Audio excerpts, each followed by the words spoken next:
Tu n'es qu'une noire stupide. Tu ne sais même pas parler espagnol, encore moins connaître les lois. Tu n'es qu'une voleuse menteuse qui ira droit en prison. » En prononçant ces mots, la juge éclata de rire avec tout le tribunal et ridiculisa la jeune noire sans savoir qu'elle était un génie.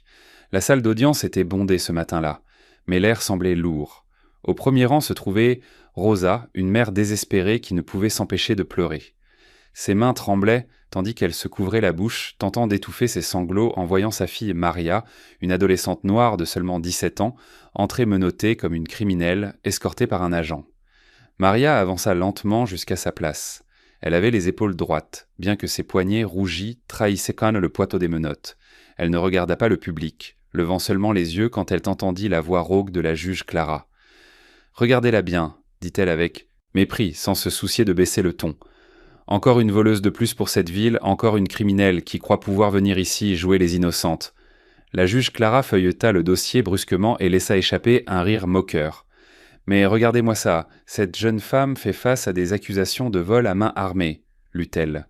Un magasin cambriolé, un employé menacé, et toi qui apparais au milieu du désastre comme unique suspecte. » En entendant cela, Rosa, la mère de la jeune fille, secoua la tête depuis son siège, pleurant ouvertement.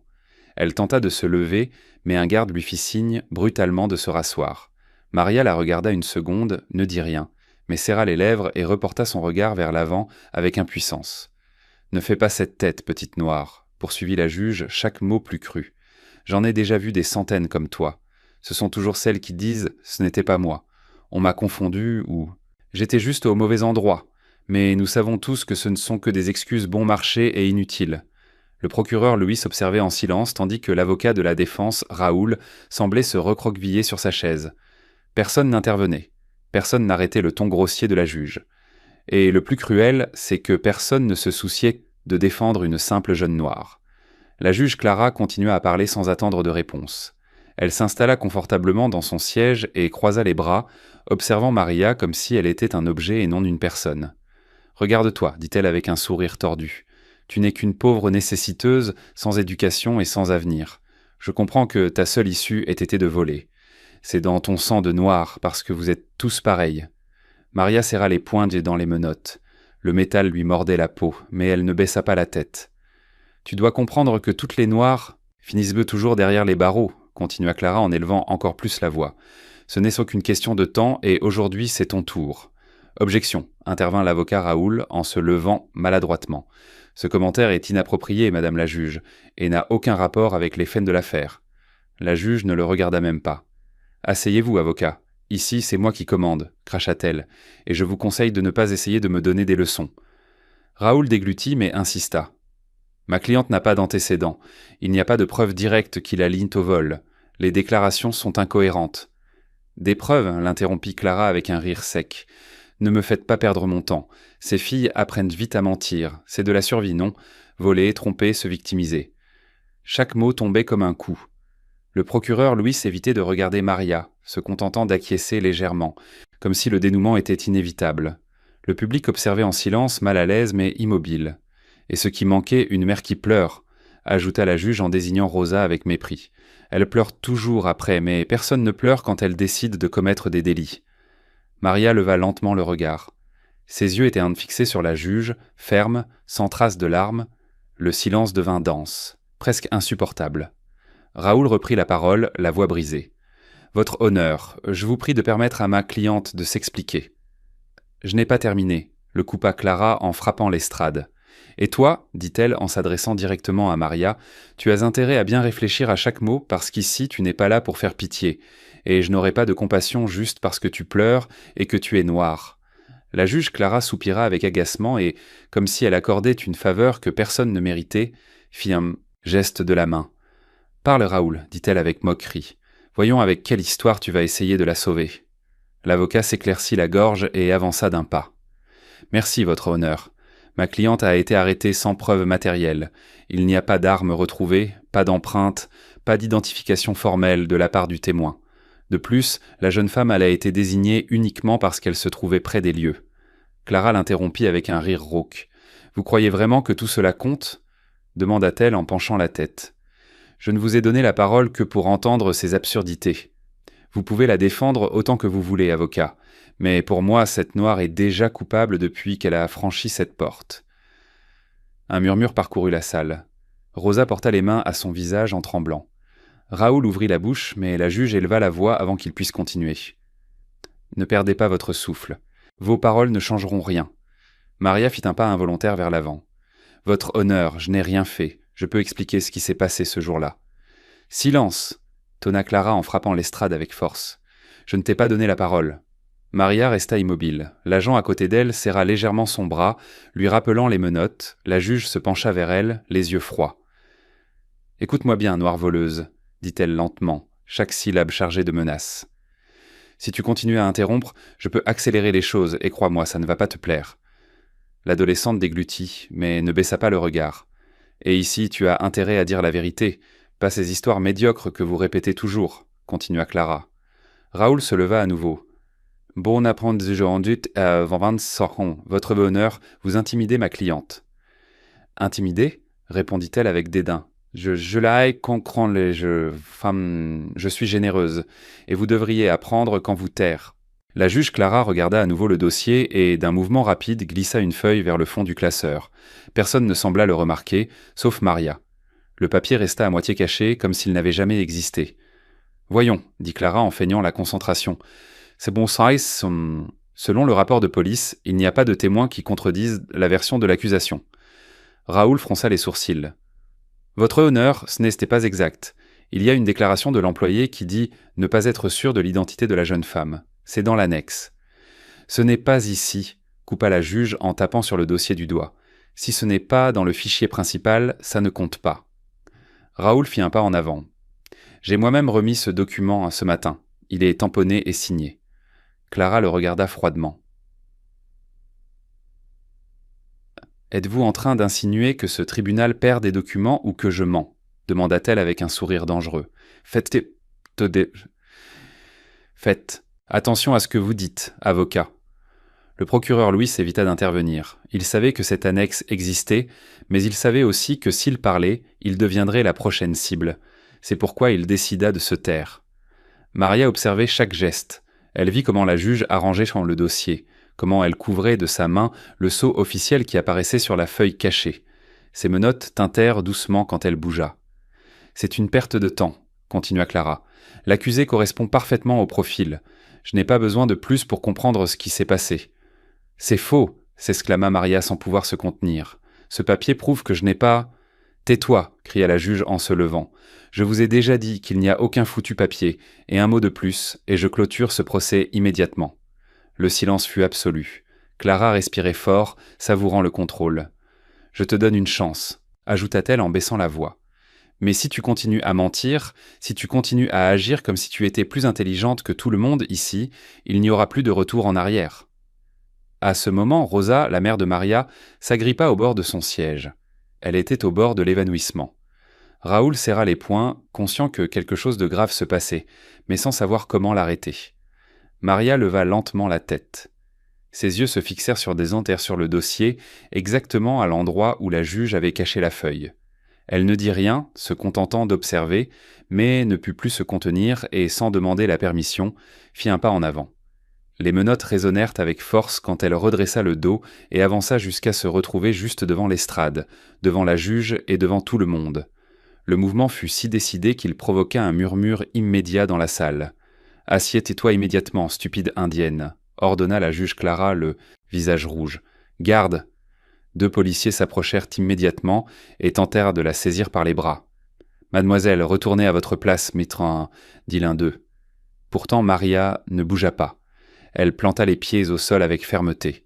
Elle ne se débattit pas, ne cria pas, se maintint simplement droite, regardant la juge en face, comme si pour la première fois les hiérarchies avaient changé. « Vous, madame la juge, ne pouvez pas me traiter comme vous le faites, » dit-elle d'une voix claire et ferme. « C'est illégal et vous commettez un délit. » La salle resta silencieuse.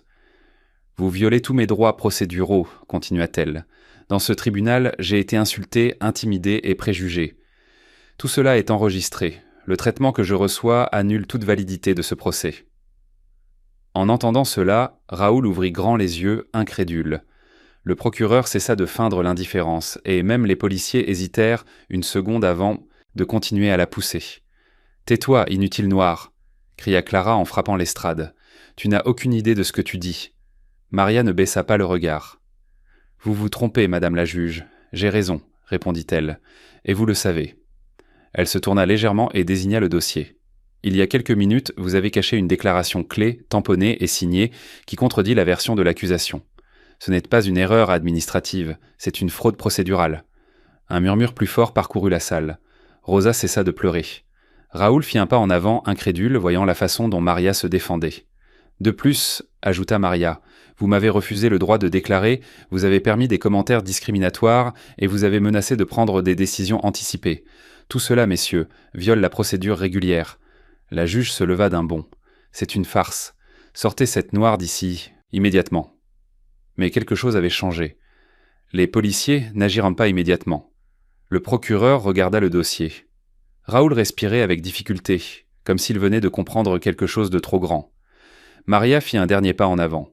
« Vous pouvez me faire taire, dit-elle, vous pouvez me punir, mais ce que vous avez fait est déjà clair, et tout le monde ici l'a vu. » À ce moment, le silence fut total.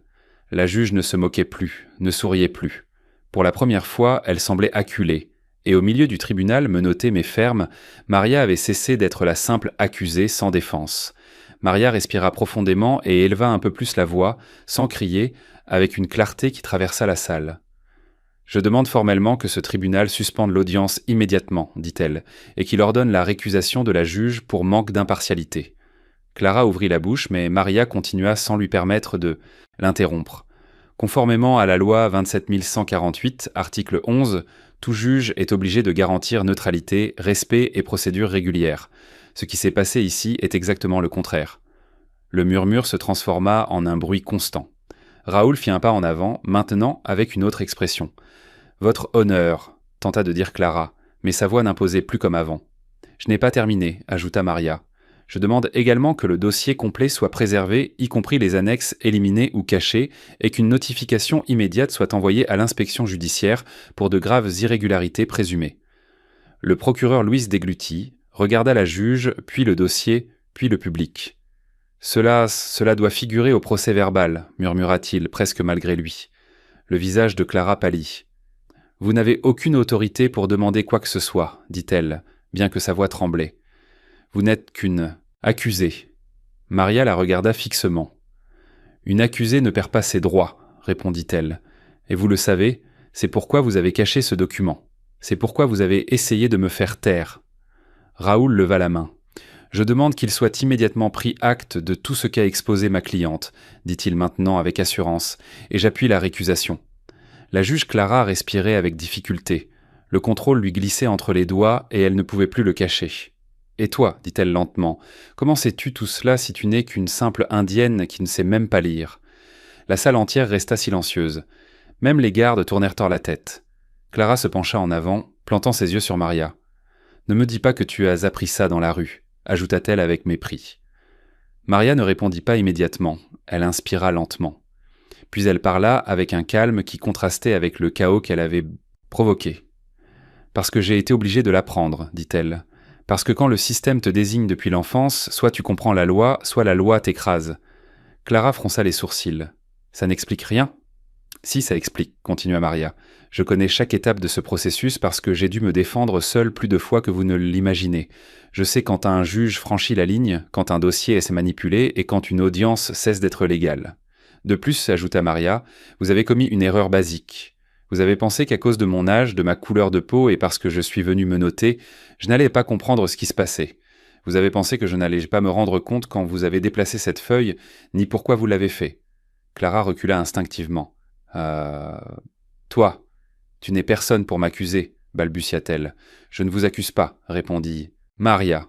« Je décris des faits, et c'est ce qui vous inquiète le plus. » Un murmure parcourut la salle, cette fois chargé d'incrédulité. Rosa regardait sa fille comme si elle la voyait pour la première fois. La juge Clara tenta de se reprendre. Elle frappa l'estrade une fois, mais le son n'imposait plus le respect, seulement le désespoir. « Et aussi... Ceci est suspendu, » murmura-t-elle. « Retirez-vous tous. »« Non, » répondit le procureur Louis, en se levant pour la première fois. « Des points, vous ne pouvez plus. » Tous les regards se tournèrent vers lui. « Ce qui vient de se passer doit être signalé », ajouta-t-il. « Il y a des témoins, il y a des procès-verbaux et il y a une accusation directe de fraude. Si nous continuons comme si de rien n'était, je serai aussi responsable. » Clara resta immobile. Maria fit un pas de plus, cette fois sans défi, seulement avec fermeté. « Avant que cela ne se termine, dit-elle, je veux qu'il soit noté quelque chose de plus. » Le greffier du tribunal leva les yeux. « Allez-y, mademoiselle, vous avez la parole. »« Merci beaucoup, greffier. Conformément à la loi, continua Maria, je demande que mes menottes, au demande soient retirées. Je ne représente aucun risque et les maintenir est une autre violation de mes droits. » Il y eut une seconde d'hésitation. Puis l'un des gardes obéit. Le clic métallique résonna dans la salle. Maria frotta ses poignets libres pour la première fois depuis son entrée. La juge la regardait sans cligner des yeux. « Qui es-tu » demanda-t-elle d'une voix à peine audible. Maria soutint son regard. Quelqu'un qui connaît la loi suffisamment pour savoir quand elle est utilisée pour écraser et non pour rendre justice. Le président du tribunal auxiliaire entra dans la salle, alerté par le tumulte. Il observa Clara, le dossier ouvert, les visages tendus. « Juge Clara, dit-il avec gravité, vous êtes immédiatement écartée de l'affaire et une enquête sera ouverte. » Le silence fut total. Rosa éclata en sanglots, mais cette fois ce n'était pas de peur. Maria se tourna vers elle et hocha doucement la tête. Tandis qu'on emmenait la juge hors de la salle, Clara baissa la tête. La moquerie, le mépris, l'arrogance, tout avait disparu. Elle était tombée pour ce qu'elle croyait que personne ne remarquerait. Maria resta au centre du tribunal, libre, sereine, le regard ferme. Elle n'était plus l'accusée menottée. Elle n'était plus la fille que personne n'écoutait.